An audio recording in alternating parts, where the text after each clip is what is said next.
We made an offer 2 weeks ago for the Saanich Police Department to come to the VDOC Society. We said we'd love to have you there. We'd love to be able to assist you there. We offered them an avenue for an independent review because you and I both stated that fresh perspectives sometimes can overlook connections that may have been identified. So I think when you look at cold cases, Jim, it helps with a new set of eyes, because people like you and I and other people in the VDOC Society, we're emotionally detached from this.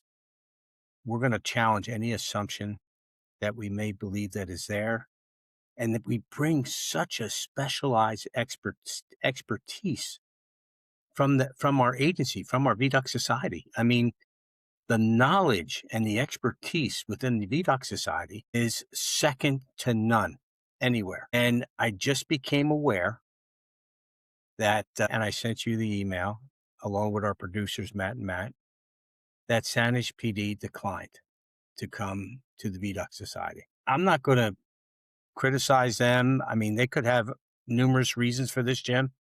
They could be concerned over control of their evidence. They may have an ongoing investigative strategy. I don't know. It could be something internally with them. And they could be concerned about public perceptions or what the expectations they think. Well, if we go to the VDOC Society, this is going to be solved. And that's not necessarily true. That's not the case. But the thing is that after nearly 2 decades, you know, expert review is going to help a lot more than it's going to hurt. Their arguments are specious when it comes to however you put it, and I'm sure you're paraphrasing, but protecting their integrity of the case. Then tell that to the New York State Police, the Pennsylvania State Police, New Jersey State Police, Delaware, Pittsburgh PD, Philadelphia PD, all these agencies, Ray, and you've been in the room with me. I mean, sometimes they're smaller towns or counties, but there's certainly larger PDs too. And the cases they bring us are not easy, and they're never brand new either. I mean, they're always at least 5 years old, and sometimes 10, 20, 30. So this is and we've had them from Canada too. We've had agency from Canada. So the precedent is there for us to work on an international case. And we are trustworthy. We don't violate the norms or release anything that shouldn't be released. There's no media people in the room. I'll even throw this out. If the Saanich people, retired, present, the chief, if they don't like you and me, Ray, for some reason, if they want us sitting out of this meeting, I'll at least be willing to sit out. Maybe they don't like the attitude we have. I don't know where that would come from. We're trying to get this case solved. I haven't directly insulted or called anybody or suggest anybody's, some sort of criminal aspects to this. I've questioned competence. I've questioned decision making. But if it means, Ray, the two of us sit out, all right, we'll agree to do that, because there's plenty of other experts in VDOC that I'd be very happy to sit through this case. I think it would be kind of silly we sit out. We know a lot about this case. But, and if they don't understand the premise of it, they come in with their PowerPoint.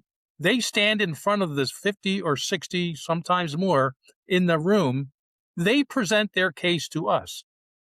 They control what's being, presented. And then we have a follow-up group that sticks with them for months or years afterwards, if need be. So I'm not sure if they think they're going to be mailing boxes of documents to us and we go through all of them.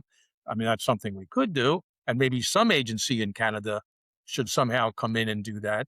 But certainly for now, to do it 9 times a year at a minimum, other agencies from around the U.S. and occasionally from other countries come into VDOC. So I don't understand their logic at all. I really don't. I can't imagine them not wanting to solve this case. If this was the first year, the 5th year, okay, maybe, keep it tight, keep it internal. Guys, you're over 18 years going on 2. You're entering the 3rd decade of this investigation in about a year and a half. What do you have to lose? But maybe you know the answer. Maybe there is something to lose. That's why you're not willing to put everything out there. I don't know. Jim, what I about don't the know. fact that, and you've heard of this, and back when I began, some police departments were very territorial, Of course. and they did not want to share anything with other agencies if the act occurred within their territory. Investigators naturally become very invested in their own theories. However, if they were to give a fresh set of eyes on this, it would alleviate tunnel vision. You know, you could look at confirmation bias looking at this. What about suspects that were overlooked? People that were cleared. I never heard in all my years, and I've been involved in law enforcement 40 years, Jim, if you're going back when, I've never heard where someone clears somebody before someone's arrested and convicted.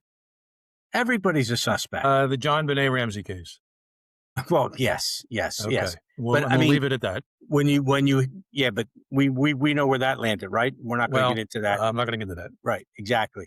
But there could be two in this, Jim, and maybe they're concerned about how the case was handled forensically, how the crime scene was handled, how the initial interviews were handled. I have no idea. But something is amiss that they are not willing to at least entertain. It doesn't hurt to reach out. Hey, if we do this, what can we expect?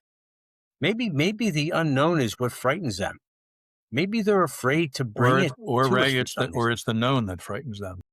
Exactly, exactly. Um, But I want to Not say casting that aspersions here, just saying. it could be. But look, when we're looking at this, and people are reaching out to us because of this podcast, and they're speaking with us, and there's a potential for some additional interviews in this matter coming next season. I can't absolutely say that it's going to happen because we still have to work out some things. But what I can say is that if they do come on, I'm pretty excited about it. So I hope that we can work through some of these things and bring them on the show. And I hope I want people out there, I want our audience to know, and the people in Saanich and in the surrounding Victoria area, that everybody that comes on here and tells their story, you open up a door. And when you open that door, it gives people the opportunity to look in. And what you may do is you may give somebody the courage to step forward like you did. And that's what this is all about. And I want you to know that you're safe here. And if you want to come on here, you want to talk, I don't even care if you work for the PD and you want to come on. We'll change your voice. We won't show your photo. We'll do whatever you want if you feel that you want to help us solve this case. We really want to solve this case, and I think it's very solvable. We just need to get the right people involved in this. And hey, listen, we're willing to help. I just, like I said before, I've never seen this before where somebody says, no, we don't need your help. We got it. I think it's nuts. It's nuts. Maybe after 18 months or some ego and pride there, but 18 years, zero excuses, Ray. Zero excuses.